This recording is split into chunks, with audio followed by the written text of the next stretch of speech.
Hello दोस्तों, आप study के ऑनलाइन प्लेटफॉर्म में आपका बहुत बहुत स्वागत है। मैं आपका दोस्त कन्हैया और आज हम इस वीडियो में बात करने वाले हैं राजस्थान सीईटी भर्ती है जो कॉमन एलिजिबिलिटी टेस्ट है उसके बारे में, उसको लेकर बात करने वाले हैं। काफी इंपॉर्टेंट वीडियो है। जो बच्चे इस एग्जाम को देना चाहते हैं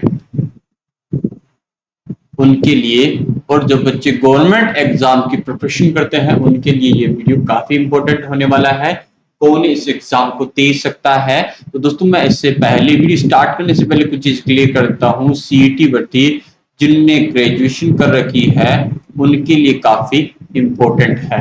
जो नोटिफिकेशन आज बात करता हूँ, सीईटी जो स्नातक स्तर के बच्चे हैं, ठीक है, उनके लिए नोटिफिकेशन इंपॉर्टेंट है। जो स्नातक स्तर की एग्जाम्स की प्रिपरेशन कर रहे हैं उनके लिए काफी इंपॉर्टेंट होने वाला है। दोस्तों, यहाँ पे ऑफिशियल नोटिफिकेशन आरएसएसएमबी के द्वारा जारी हो चुका है। कल ही इवनिंग में जारी हुआ था। इसके बारे में संपूर्ण जो जानकारी है आपको इस वीडियो में मिलने वाली है। सिलेबस क्या होने वाला है, कितनी पोस्टों किस किस वैकेंसी के लिए एग्जाम होने वाली है और कितने महीने, साल, कब तक ये सीईटी भर्ती का जो स्कोर है वो वैलिड होगा और कब ये एग्जाम होने वाली है, कंप्लीट इस वीडियो में बात करेंगे। जो ऑफिशियल नोटिफिकेशन आया है उसके बिहाफ से हम बात करेंगे। ठीक है, आपके जितने भी क्वेश्चंस हैं उनका आंसर देने की हम पूरी कोशिश करेंगे। यहाँ पे जहां पे देख पा रहे हो, राजस्थानी कर्मचारी चयन बोर्ड के द्वारा ये 21/9/2022 को कल ही ये नोटिफिकेशन जारी हुआ है। यहाँ पे देख लीजिएगा, जो हेडिंग है सामा पात्रता परीक्षा कॉमन एलिजिबिलिटी टेस्ट सीईटी स्नातक स्तर के लिए। मैं बोल रहा था अभी स्नातक स्तर के लिए है, ये 12th पास के लिए नहीं है। जो बच्चे 12th पास वाले एग्जाम दे रहे हैं उनके लिए इंपॉर्टेंट नहीं है, लेकिन जो स्नातक स्तर के एग्जाम देने वाले हैं उनके लिए काफी इंपॉर्टेंट होने वाला है वीडियो। यहाँ पे 2022 का है। यहाँ पे क्लियरली जो मेंशन है कौन कौन से एग्जाम, कौन कौन से डिपार्टमेंट के द्वारा एग्जाम होगी, किस पोस्ट के लिए एग्जाम होगी, किसके लिए ये वैलिड रहेगा स्कोरिंग। यहाँ पे आप देखेगा राजस्थान होमगार्ड अधीनस्थ सेवा, ठीक है, यहाँ पे ये डिपार्टमेंट है। इस डिपार्टमेंट में प्लाटून कमांडर है। ये पद के लिए सीईटी भर्ती जो स्नातक भर्ती है, स्नातक स्तर वाली, वो इसके लिए एलिजिबल होने वाले हैं। राजस्थान अभियांत्रिक अधीनस्थ सिंचाई सेवा जिलेदार पटवारी, इसके अलावा राजस्थान अधीनस्थ लेखा सेवा कनिष्ठ लेखाकार, वही राजस्थान महिला अधिकारी अधीनस्थ सेवा जो कृषि पर्यवेक्षक, सॉरी, जो महिला पर्यवेक्षक है उनके लिए, और राजस्थान राजस्व लेखा अधीन सेवा तहसील राजस्व लेखाकार। इसके अलावा राजस्थान एकीकृत बाल विकास अधीनस्थ सेवा जो पर्यवेक्षक सुपरवाइजर है उसमें राजस्थान कारागार अधीनस्थ सेवा उप जेलर, और इसके अलावा समाज कल्याण अधीनस्थ सेवा छात्रावास अधीक्षक ग्रेड सेकंड। जो ये एग्जाम है, ये जो पोस्टें हैं, इन पोस्टों के लिए सीईटी की जो भर्ती है वो होने वाली है। ध्यान रखिएगा, सीईटी की जो वैकेंसी है, जो एग्जाम है, इनके लिए होगी। यहाँ पे सबसे बड़ा जो बच्चों का डाउट है दोस्तों, बच्चों को डाउट है कब तक ये सीईटी का स्कोरिंग वैलिड होगा। ठीक है, तो यहाँ पे मैं क्लियर बता देता हूँ, सीईटी का जो ये सामान्य पात्रता परीक्षा स्नातक स्तर की है, यहाँ पे साक्षात्कार ये कुछ नहीं होने वाला, बाद में करवाया जाएगा। साक्षात्कार भी आप इसके लिए स्कोरिंग करते हो उसके बाद में होगा। ये कब तक मान्य होगी इसके लिए हम बात कर लेते हैं। यहाँ पे देख पा रहे हो ये सेकंड टॉपिक, सेकंड वाला, समान पात्रता परीक्षा स्नातक स्तर वर्ष से कम एक बार आयोजित की जाएगी। हर साल एक बार आयोजित की जाएगी। इसमें कौन कौन से एग्जाम ली जाएगी उसके बाद बात करें। परीक्षा का स्कोर, जो सीईटी का स्कोर है वो ध्यान रखिएगा, परीक्षा परिणाम दिनांक से 1 वर्ष के लिए मान्य होगा। ध्यान रखिएगा, स्कोरिंग 1 वर्ष के लिए ही मान्य होने वाला है दोस्तों। ठीक है, अगर आप एग्जाम देते हो सीईटी का आज तो आज की डेट से नेक्स्ट डेट जो सितंबर की है, आज हो रही है आपकी 22 सितंबर, तो 2022 है, ठीक है। 22 सितंबर 2022 से लेके 22 सितंबर 2023 तक ये वैलिड रहेगा। परिणाम के बाद में अगर परिणाम आ जाता है तो ये आपका वैलिड रहेगा। आगे बात कर लेते हैं और क्या इंपॉर्टेंट जो अपडेट, इंपॉर्टेंट ही कवर करेंगे हम, टाइम वेस्ट नहीं करेंगे। आगे बात कर लेते हैं। यहाँ आवेदन प्रक्रिया का आपको पता है, जो नॉर्मल तरीके से आप फिल करते हो RSSMB के द्वारा या SSO ID के द्वारा आप अपना एप्लीकेशन फॉर्म फिल कर सकते हो, ठीक है। आगे बात कर लेते हैं और क्या अपडेट आया है यहाँ पे। आपको जो नॉर्मली जैसे आप फॉर्म भरते आए हो अभी तक, वैसे ही आपको फॉर्म अप्लाई करवाना है या अप्लाई करना है। सेम वही प्रोसेस होने वाला है आपका। यहाँ पे आवेदन शुल्क के बारे में बात करते हैं। आवेदन शुल्क क्या होने वाला है, यहाँ पे आप देख पा रहे हो CSC सेंटर पे आपको फॉर्म फिल करना है। तो अन्य पिछड़ा वर्ग और अति पिछड़ा वर्ग के लिए 450 फीस है। वहीं जो पिछड़ा वर्ग के लिए राजस्थान के जो नॉन क्रिमिनल है, ध्यान रखिएगा, जो राजस्थान के है उनके लिए, और ये सामान्य वर्ग जो क्रिमिनल श्रेणी के हैं उनको 450 है। वही कमजोर EWS कैटेगरी 350 होने वाला है। वही अनुसूचित जाति और अनुसूचित जनजाति के आवेदन के लिए 250 रुपए होने वाला है, ठीक है। यहाँ पे क्लियर हो गया। इसके अलावा हम बात करते हैं अनुसूचित जाति और जनजाति की सामान्य परीक्षा शुल्क 250 रुपए होने वाली है, ठीक है। यहाँ पे आपका ये क्लियर हो गया। जो OBC है उनको 450, EWS category, general category 450, EWS category ये जनरल इनमें भी आएंगे, और जिनकी EWS कैटेगरी है, इकोनॉमिक वीक कास्ट है, उनके लिए 350, और अनुसूचित जाति और जनजाति के लिए 250 रुपए होने वाला है, ठीक है। यहाँ पे कौन कौन सी एग्जाम करवाई जाएगी इसके बिहाफ से, उसके बारे में बात कर लेते हैं। यहाँ पे आप देख पा रहे हो, अभी हमने बात किया यहाँ पे सामान्य पात्रता परीक्षा कॉमन एलिजिबिलिटी के अंतर्गत संभावित रिक्त पदों का विवरण है, कौन कौन सी पोस्टें होने वाली है, यहाँ हम बात करते हैं, ठीक है। जैसे यहाँ पे आप देख पा रहे हो कौन कौन से विभाग है, उस विभाग में कौन सी वैकेंसी होने वाले। गृह रक्षा विभाग की बात करते हैं तो गृह रक्षा विभाग प्लाटून कमांडर की एग्जाम होने वाली, रिक्त पद कितनी है, 43 पोस्टों की वैकेंसी होने वाली। इसके अलावा जन संसाधन विभाग है, जिलेवार और पटवारी की बात करें तो पटवारी की 272 होने वाली है, 272 पोस्टों पे एग्जाम होगी। और वही बात करते हैं कोष व लेखा विभाग में कनिष्ठ लेखाकार के लिए बात करते हैं तो 1923 पोस्ट होने वाली है, 1923 पोस्ट होने वाली है। राजस्व मंडल की बात है, तहसील राजस्व लेखाकार के लिए 198 पोस्टों के समथिंग वैकेंसी होने वाली है। महिला अधिकारिता के लिए पर्यवेक्षक जो महिला अधिकारी है उनके लिए 174 पोस्टों पे 1676 पोस्टों पे होने वाली है। वही सामयिक बाल विभाग सेवा के लिए पर्यवेक्षक जो सुपरवाइजर है उसके लिए अभी कोई पोस्टें रिक्त पद नहीं बताए गए हैं। वही कारागार विभाग के लिए उप जेलर के लिए 49 पोस्टें हैं, 49 पोस्टें यहाँ पे वैकेंसी होने वाली है। सामाजिक न्याय व अधिकारिता के लिए छात्रा अधीक्षक ग्रेड सेकंड के लिए 335 पोस्टों पे वैकेंसी होने वाली है। कितनी होने वाली है, 335 पोस्टों पे ये वैकेंसी होने वाली है, ठीक है। आगे बात कर लेते हैं सामान्य पात्रता परीक्षा में और क्या क्या होने वाला है, क्या इंपॉर्टेंट है, उसके बारे में हम बात कर लेते हैं। यहाँ पे देख पा रहे हो शैक्षणिक योग्यता क्वालिफिकेशन क्या होने वाली है, यहाँ पे क्लियर दिया गया है। शैक्षणिक योग्यता क्वालिफिकेशन क्या होने वाली है, जो बच्चे CET के एग्जाम देने वाले हैं, CET में जिन जिन एग्जाम को अभी किया गया है शामिल, कौन कौन से पोस्ट शामिल किए गए हैं, उन पोस्टों के अनुसार दोस्तों यहाँ पे बात कर लेते हैं। उन पोस्टों के अनुसार कौन कौन सी पोस्टों के लिए क्या क्वालिफिकेशन चाहिए। ज्यादातर आप ध्यान रखिएगा स्नातक स्तर की एग्जाम है, ठीक है। तो आपको ग्रेजुएशन तो यहाँ पे चाहिए ही चाहिए। स्पेशल ग्रेजुएशन कौन से सब्जेक्ट में होना चाहिए, ये अपन प्रॉपर तरीके से बात कर लेते हैं। महिला अधिकारिता के लिए बात करते हैं, जो महिला कृषि पर्यवेक्षक है उनकी एज क्या होनी चाहिए, 1/1/2023 से काउंट की जाएगी 18 से 40 ईयर। और अदरवाइज जो एज रिलैक्सेशन दिया गया है, आयु में छूट दी गई है, वो अलग अलग कैटेगरी के अनुसार अलग अलग होने वाली है दोस्तों, ठीक है। यहाँ पे भारत की विधि विभाग किसी भी विश्वविद्यालय से स्नातक होना चाहिए, ठीक है।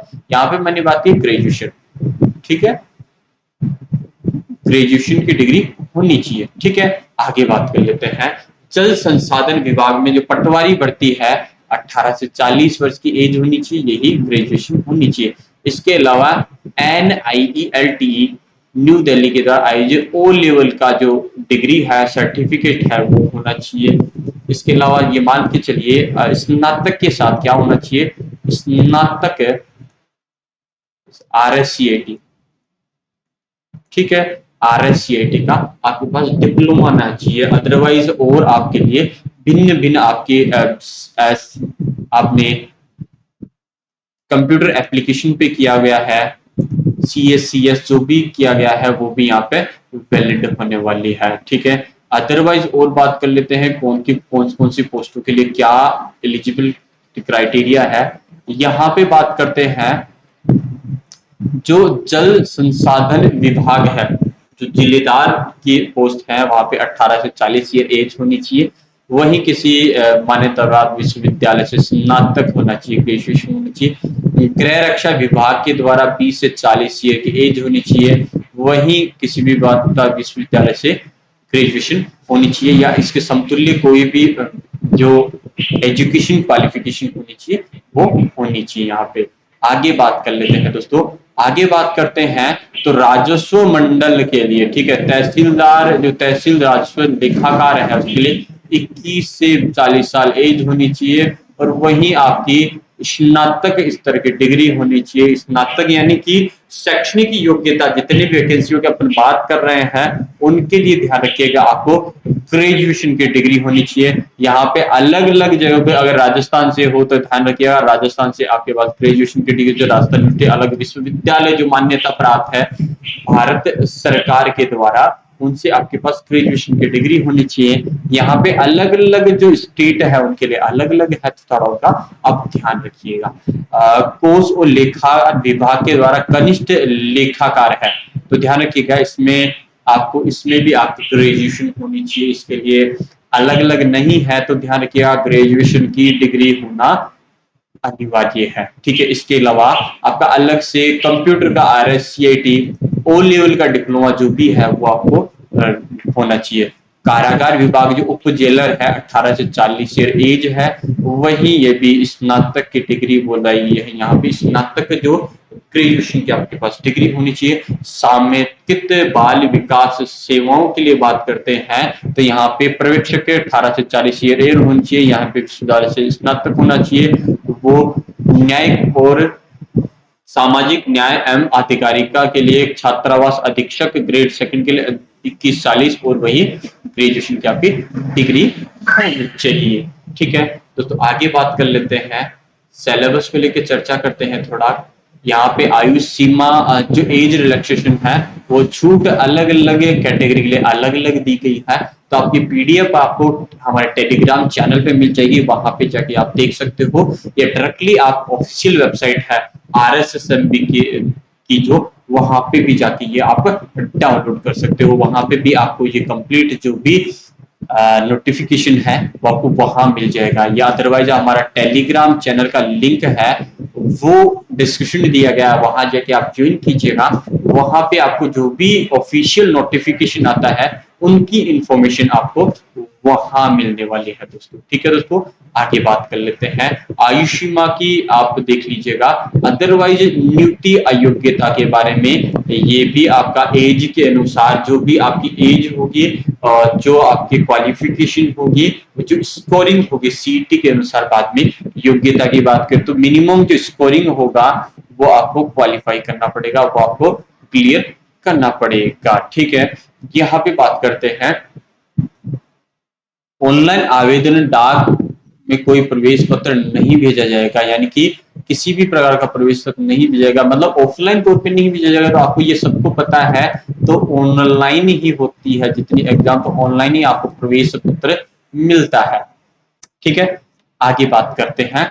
नियुक्ति अयोग्यता के बारे में बात कर लिया, तो आगे बात कर लेते हैं हम क्या होने वाला है। जो भी यहाँ पे जो एप्लीकेशन फॉर्म फिल करना है उनके बारे में बताया गया है, कितनी क्या होनी चाहिए। अगर आप घर से फिल करते हो तो घर से फिल कर सकते हो, बहुत ही इजी प्रोसेस है आजकल।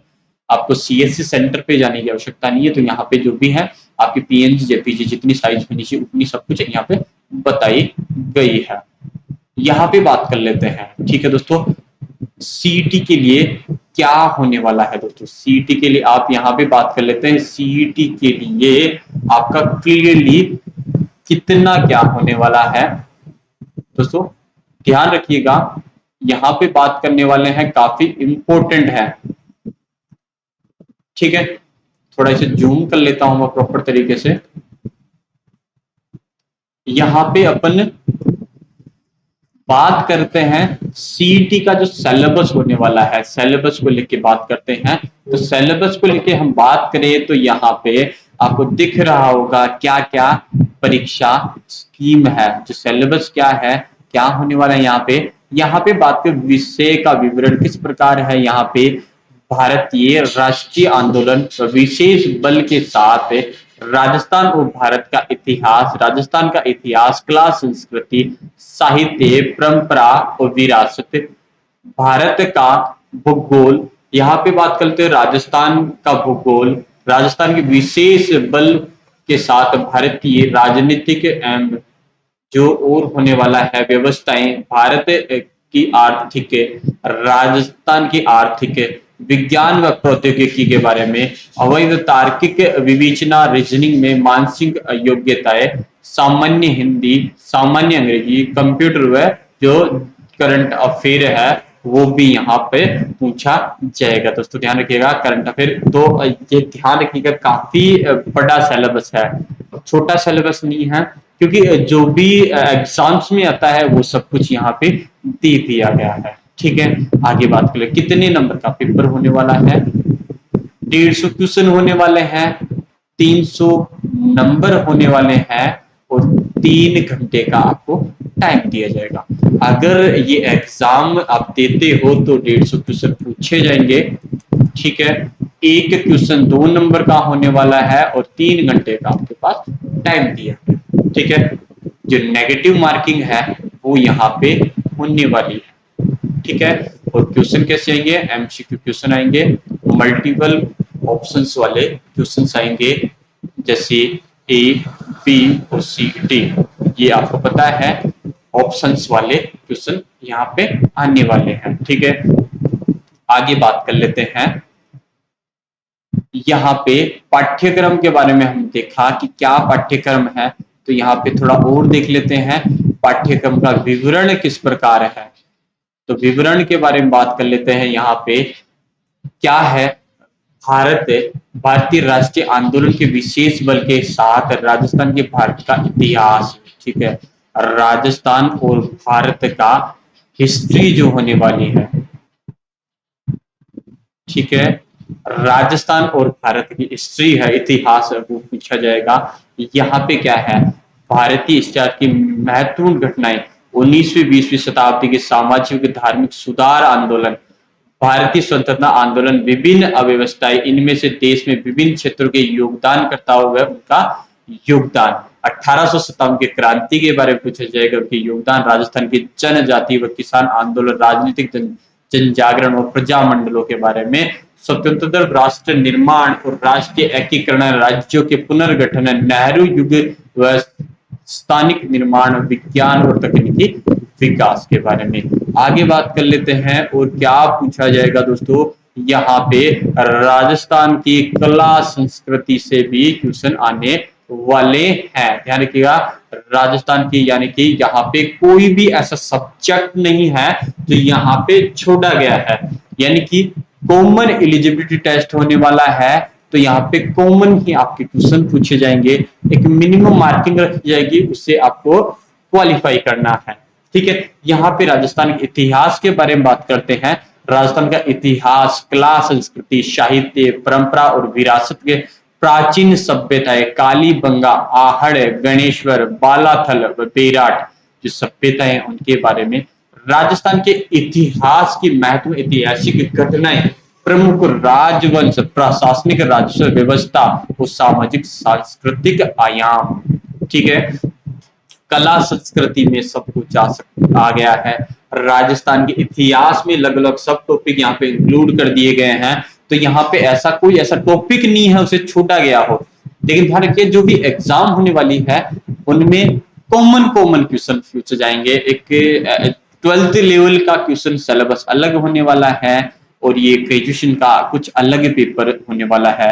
स्थापत्य कला की प्रमुख विशेषताएं, किले व स्मारक, कला व चित्रकला व हस्तशिल्प, राजस्थानी साहित्य की महत्वपूर्ण कृतियां, क्षेत्रीय बोलियां, मेले त्योहार, लोक संगीत व लोक नृत्य, राजस्थानी संस्कृति व परंपरा एवं विरासत, राजस्थान की धार्मिक आंदोलन, संत व लोक देवता, महत्वपूर्ण ऐतिहासिक स्थल, राजस्थान के प्रमुख व्यक्तित्व, राजस्थान का एकीकरण।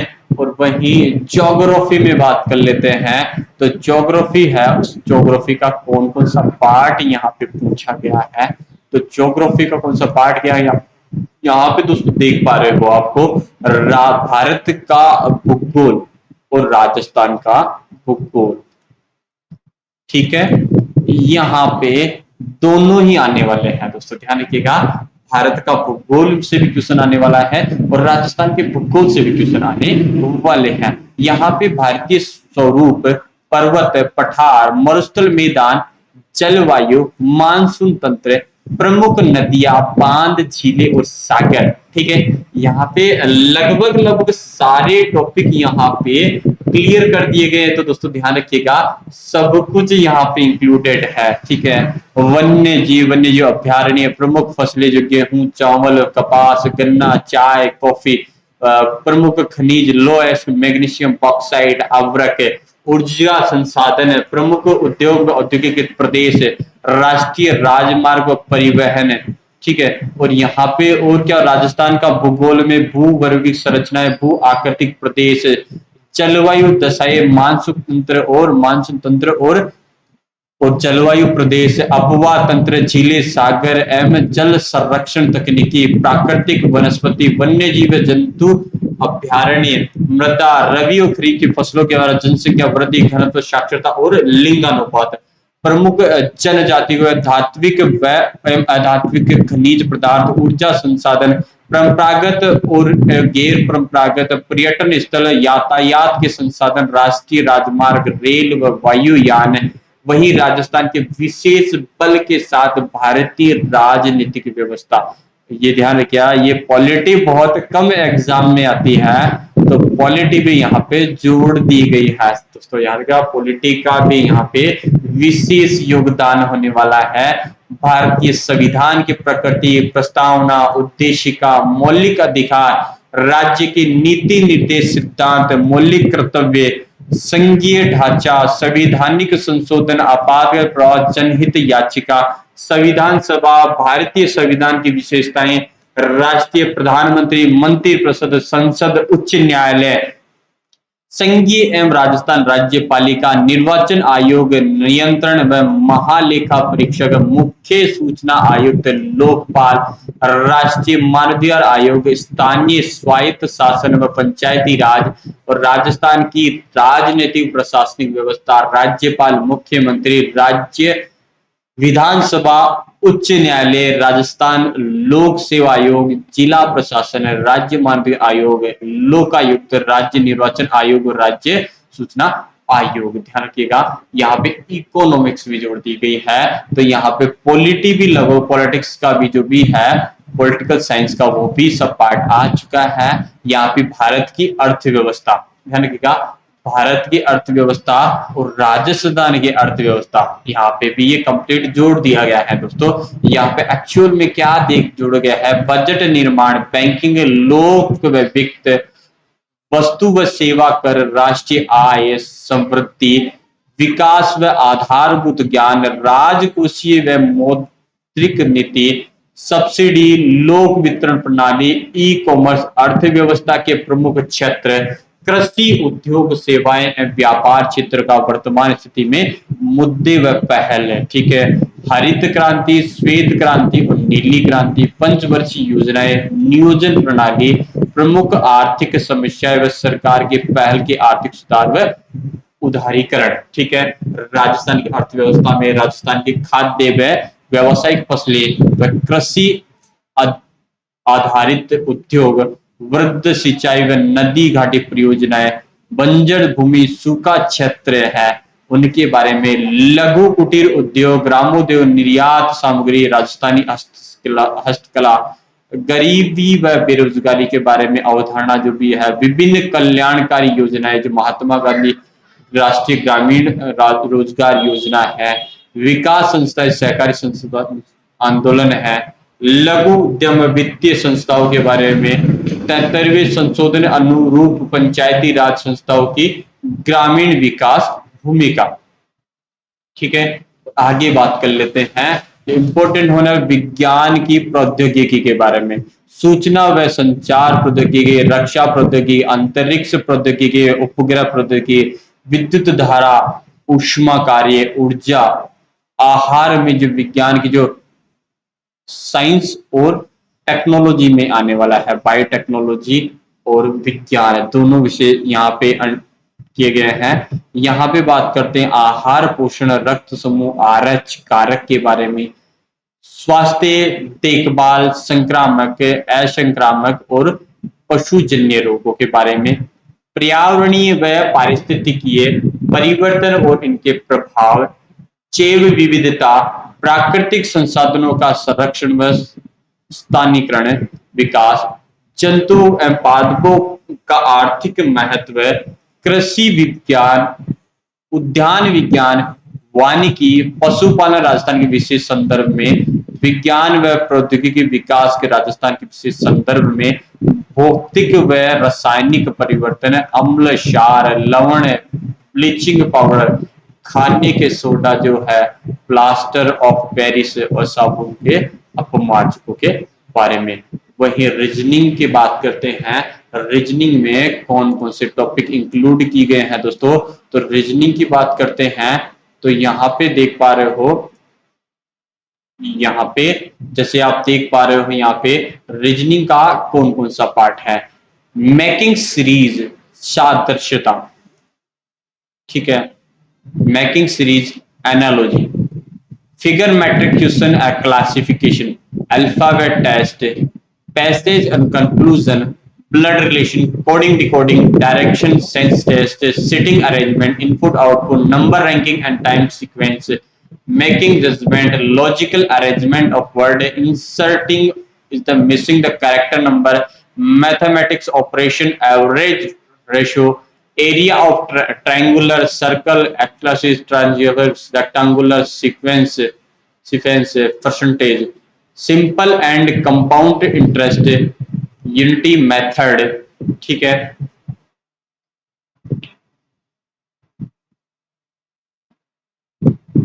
प्रॉफिट एंड लॉस, एवरेज, यहाँ पे मैथ और रीजनिंग के दोनों पार्ट दिए, unitary method, profit loss, average, rational proportion, volume sphere, cylinder, cube और कौन, इनके बारे में। अब बात है हिंदी लैंग्वेज में क्या क्या टॉपिक है, कौन कौन से यहाँ पे सिलेबस में रखे गए हैं। तो यहाँ पे हिंदी की बात करें तो हिंदी में क्या क्या गए हैं, सामान्य हिंदी, ठीक है, संधि, संधि विच्छेद, संज्ञा, सर्वनाम, विशेषण, क्रिया, क्रिया विशेषण, कारक, अवयव, ठीक है, समास, भेद, सामाजिक पदों का रचना और विग्रह, उपसर्ग, प्रत्यय, विलोम शब्द, पर्यायवाची शब्द, अनेकार्थी शब्द।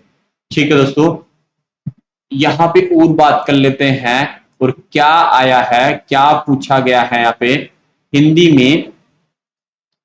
अब बात करते हैं हिंदी के और कौन कौन से टॉपिक हैं पूछे गए, जो पूछने वाले हैं सीटी में। विराम चिन्ह, ध्वनि और उनका वर्गीकरण, परिभाषिक शब्दावली, अंग्रेजी भाषा के परिभाषिक शब्दों के समानार्थी शब्द, शब्द शुद्धि, शुद्ध अशुद्ध शब्दों का शुद्धिकरण, वाक्य शुद्धि, अशुद्ध व वाक्यांश शुद्धिकरण, मुहावरे, लोकोक्ति, राजभाषा हिंदी, संवैधानिक स्थिति, पत्र व उसके प्रकार, कार्यालय पत्र के प्रारूप विशेष संदर्भ में। और इंग्लिश की बात करें तो इंग्लिश में क्या होने वाला है, तो जनरल जो इंग्लिश होने वाली है वो भी यहाँ पे पूछी गई है दोस्तों। तो यहाँ पे इंग्लिश की बात करें, जनरल इंग्लिश के क्या है, use of article and determiners tense, sequence of tense, voice, active voice, passive voice, narration आने वाले हैं, डायरेक्ट और indirect use, preposition,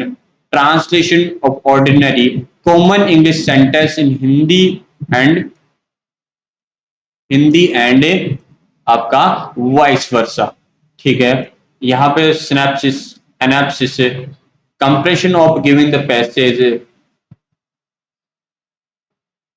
glossary of official technics terms with Hindi versions, letters writing, official, demi official, circular और notice. Note here, question on the letter writing will be also be objective regarding to structure of a letter। ठीक है, item फ्रैप्स आने वाले हैं, one word substitution आने वाले हैं यहाँ पे। और यहाँ पे अहम योगदान है दोस्तों कंप्यूटर का भी यहाँ पे पार्ट दिया गया है। यहाँ पे कंप्यूटर का जो पार्ट है यहाँ पे सामान्य ज्ञान के बारे में है। तो कैरेक्टरिस्टिक ऑफ कंप्यूटर, कंप्यूटर के कितने प्रकार हैं, computer organization include the RAM, ROM, file system, input device, computer software, relationship between the hardware software, operating system, MS Office, Explorer, Word, Excel, spreadsheet, PowerPoint. यानी कि computer का जो सामान्य है वो भी यहाँ पे पूछा जाएगा। यहाँ पे जो करंट अफेयर का हो, राजस्थान का हो, भारतीय अंतरराष्ट्रीय महत्व प्रमुख सामान्य घटनाएं, जो घटनाएं उनके बारे में, वर्तमान में चर्चित व्यक्ति और स्थान, संस्थाएं, खेल व खेल को संबंधित गतिविधियां। ये सिलेबस है आपका, जो सीईटी का सिलेबस है तो काफी लेंथी सिलेबस है दोस्तों। तो अभी आप अपना स्टार्ट कर दीजिएगा। और एग्जाम डेट के बारे में देख लेते हैं, एग्जाम डेट कब बताई गई है। यहाँ पे एग्जाम डेट के बारे में आपको मैं शेयर कर देता हूं कि एग्जाम डेट संभावित क्या होने वाली है दोस्तों। यहाँ पे एग्जाम डेट के बारे में बात कर लेते हैं। तो एग्जाम डेट कब होने वाली है, ठीक है।